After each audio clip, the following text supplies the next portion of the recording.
Peter Alliss was born in Berlin, long before golf became television entertainment.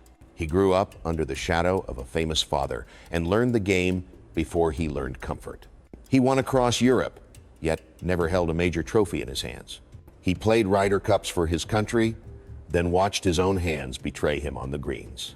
He lost tournaments not because he lacked skill, but because pressure spoke louder than mechanics. He survived the yips in public, at Augusta, in front of the world. Many players disappeared after that. He did not. He picked up a microphone instead of quitting the game. He turned failure into language, silence into meaning, and golf into memory. Some laughed at his jokes, some criticized his honesty. Everyone recognized his voice. This is Peter Alliss, the man who lost control on the course and gained it everywhere else.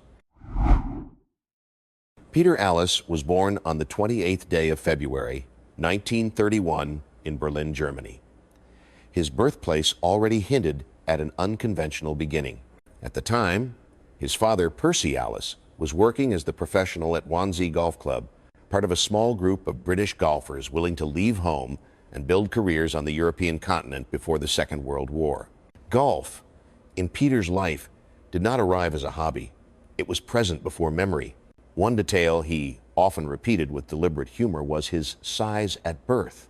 He weighed 14 pounds and 11 ounces, a figure he later used as a conversational weapon, deflecting attention and asserting presence with self-mockery rather than pride. That instinct would follow him throughout life. The family returned to England when Peter was still a toddler, settling in Dorset, where Percy became professional at Ferndown Golf Club. Peter's childhood unfolded among fairways and workshops, not classrooms of encouragement. Golf was structure, expectation, and discipline, not fantasy. At school, he struggled. Teachers viewed him as inattentive, even defiant. One incident, in which he was punished for alleged cheating he insisted he did not commit, left a lasting mark. The final school report was blunt. The headmistress wrote that she feared for his future. Decades later, Alliss would quote that line without bitterness. It explained much. Authority had judged him early, and he learned to rely on his own judgment instead. Golf became not an escape, but a domain where results mattered more than approval.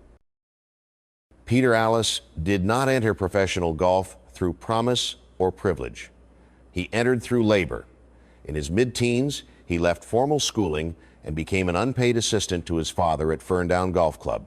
His days were not spent refining technique in isolation, but serving members, repairing clubs, and learning how a golf professional survived in post-war Britain. Playing came only after duties were done. This period shaped his understanding of the game's economic reality. British professionals at the time earned little from prize money alone. They taught lessons, ran shops, cleaned equipment, and traveled long distances with few guarantees. Alliss absorbed this environment early. Golf was not romantic. It was work. His development was interrupted when he entered service with the Royal Air Force from 1949 to 1951. Competitive golf largely stopped. What replaced it was routine, hierarchy, and discipline. Later, Alliss would acknowledge that military life taught him patience, even if it slowed his momentum. When he returned to civilian life, the improvement was immediate. In 1952, he won the Ryder Cup, a tournament for assistant professionals that often signaled future success. The victory confirmed that his ability had not faded. It had matured. Observers praised his ball striking. He was long off the tee, powerful with irons, and technically sound. Yet even at this stage, there were signs of imbalance. He could dominate a range session, then struggle to finish rounds under pressure. The tools were present. The question was whether they would hold when the stakes rose. Peter Alliss was only 22 years old when he stepped into one of the most unforgiving arenas in golf. The Ryder Cup of 1953 was held at Wentworth, and Alliss was one of the youngest players ever selected for the British team. Selection alone was considered an honor. Responsibility arrived immediately. His singles match against Jim Turnessa of the United States unfolded as a test not of skill, but of nerve. Through the early holes, Alliss played with authority. By the back nine, he was leading. The match was his to close. What followed became a defining episode of his life. At the 15th hole, he three-putted. At the 17th, he drove the ball out of bounds. Each mistake tightened the pressure rather than releasing it. By the 18th, the situation was brutally simple. Ternessa had played into trouble. Alliss needed only a basic chip and putt to win the hole and secure a vital point for his team. He failed to execute the chip. The ball barely moved forward. He took 6 strokes to finish the hole. The match was halved. That single moment mattered beyond the scoreboard. The overall contest ended with a narrow British defeat by 6.5 points to 5.5. Cameras captured Alliss standing motionless, visibly shaken. He had not merely lost a hole. He had felt something unfamiliar. His hands no longer responded when certainty was required. Years later, Alliss spoke of that afternoon without dramatization. He described it as the first time fear entered his swing. The mechanics had not broken. The mind had intervened. This was not yet the illness golfers would later call the yips. It was the warning. From that Ryder Cup onward, Alliss understood that golf's greatest opponent was internal. Talent could survive poor weather and bad lies. It struggled far more against doubt. Peter Alliss entered his prime during the middle years of the 1950s, and on paper his record looked formidable. He won consistently across Europe, often on unfamiliar courses, against local favorites, and with little rest between events. In an era when British professionals traveled by road and ferry rather than charter flights, this mattered. His greatest run came in early autumn of 1958. Over 3 consecutive weeks, Alliss won the National Open Championships of Italy, Spain, and Portugal. Each victory required travel, adaptation, and sustained concentration. The achievement established him as the leading British golfer of his generation and one of the strongest non-American players in the world. He also claimed the British Professional Championship 3 times, in 1957, 1962, and 1965. Twice he was awarded the Varden Trophy as the leading player of the season. His swing was widely admired.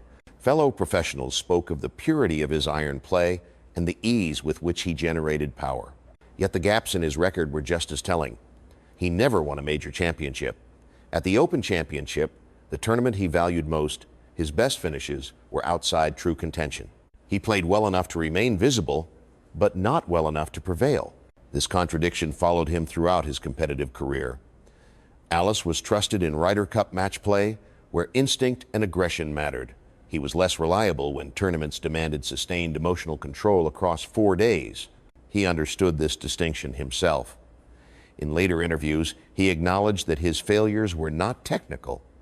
He could strike the ball as well as anyone. What he could not always do was silence the internal voice that questioned the moment. By the late 1960s, the pattern was clear. He was a winner, but not a conqueror. And that difference, subtle to spectators, would define the next turning point of his life. Peter Alliss arrived at Augusta National in the spring of 1967, carrying both reputation and doubt. By then, he was an established European star, respected for his ball striking and experience. Yet beneath that surface lay a growing unease that appeared whenever a round demanded calm, precision rather than force. The moment that ended his competitive ambitions unfolded at the 11th hole during the second round of the Masters. Alliss reached the green in regulation and faced a short putt, the kind executed thousands of times in practice. What happened next defied explanation. As he drew the putter back, his hands began to twitch uncontrollably. He stopped, reset, and tried again. The same involuntary motion returned. Later, Alliss described the sensation in stark terms. He said it felt as though his body had turned to liquid, as if the connection between intention and movement had dissolved. He could not strike the ball cleanly. He could barely strike it at all. Playing partner Gene Littler watched in silence as the struggle continued. Eventually, the two men agreed to record a score of 12 for the hole, not because it reflected performance, but because progress had become impossible. The incident ended more than a round. It confirmed what Alliss had feared since the Ryder Cup years earlier. His problem was no longer occasional. It was permanent. The condition golfers call the yips had taken hold. What followed was not denial, but exposure. Alliss did not hide the episode. He spoke about it openly and later turned it into a public joke, fitting his Rolls-Royce with the license plate put 3. The humor was deliberate. By naming the weakness, he removed its power. Augusta marked the end of one career. It also forced the beginning of another, built not on flawless execution, but on understanding failure from the inside. Peter Alliss did not leave competitive golf with a dramatic farewell. He drifted away from it gradually, already preparing for what came next. His first experience behind a microphone had taken place years earlier, at the Open Championship in 1961, when the BBC invited him to comment while he was still an active player. At the time, it felt incidental. In hindsight, it was a rehearsal. By the end of the 1960s, his playing career was no longer sustainable. What replaced it was not reinvention, but continuation. Alliss did not stop being a golfer. He stopped keeping score. When he formally stepped away from competition in 1969, broadcasting was already familiar territory.